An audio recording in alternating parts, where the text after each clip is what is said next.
Up first this evening, a report from the JCF Support Services branch has brought the police used cars issue back into the spotlight. At the first sitting since the summer break, the Public Administration Appropriations Committee PAAC scrutinized a report which sought to explain the allocation of the vehicles acquired under the government's now defunct used car program. But that report has also only raised more questions and now has PAAC members calling for accountability. TVJ's Herman Green reports.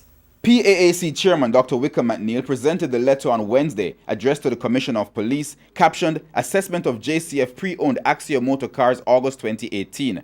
It opened with what sounded like reassurance, stating that the general serviceability of the Jamaica Constabulary Force's pre-owned vehicles remains, and the challenges of functionality, deployment, and maintenance are satisfactorily mitigated.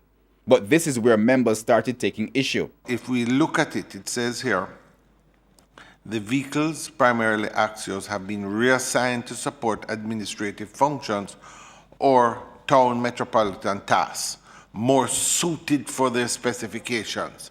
So basically, number one, what we're getting here is that the specifications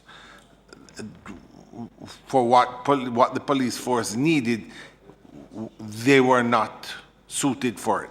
Secondly, it stated that mechanical problems, example transmission, sensors, and variable parts, have been successfully strategized, considerably reducing the risk previously highlighted.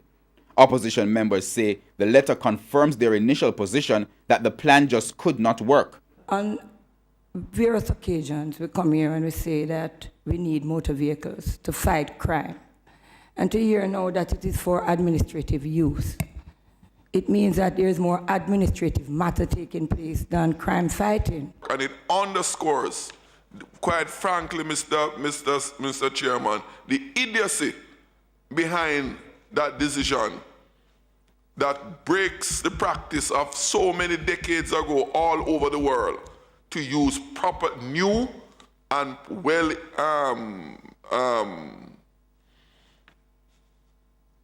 and specially outfitted, specially outfitted motor vehicles for police work.